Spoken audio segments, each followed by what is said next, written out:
গ্রেফতার করা হয় রাজনৈতিক নেতা, ট্রেড ইউনিয়ন নেতা সহ বিভিন্ন দিকে এই জয়প্রকাশ নারায়ণের নেতৃত্বে বিশাল আন্দোলনের রূপ নিয়ে সারা দেশে সে সংখ্যায় রেল কর্মচারীদের আন্দোলন আমাদের দেশে বা এখনো এত বড় আন্দোলন, এটা ভারতবর্ষে ট্রেড ইউনিয়নের ক্ষেত্রে জয়প্রকাশ নারায়ণ উনি বিহার দিয়ে সে আন্দোলন প্রথম শুরু করেন, বিশাল আন্দোলন এই কংগ্রেস দলের অপশাসন দুর্নীতি এবং গোলওয়ার্কার এই আরএসএস এর শুরুতে তাদের যে বই দ্য মাদারল্যান্ড মাতৃভূমি এবং অর্গানাইজার বইয়ে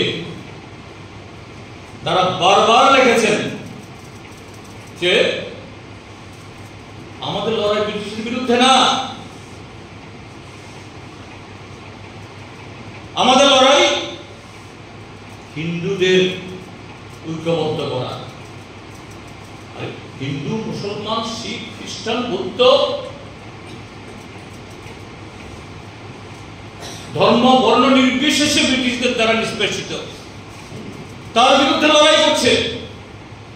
আর সেখানে বলছে যে না, আমাদের লড়াই ব্রিটিশদের বিরুদ্ধে না, আমাদের লড়াই হিন্দুদেরকে ঐক্যবদ্ধ করা। তো কার বিরুদ্ধে? ব্রিটিশদের বিরুদ্ধে তুমি লড়াই নাই, আবার হিন্দু ঐক্যবদ্ধ করছো, তাহলে কার বিরুদ্ধে? ভারত যখন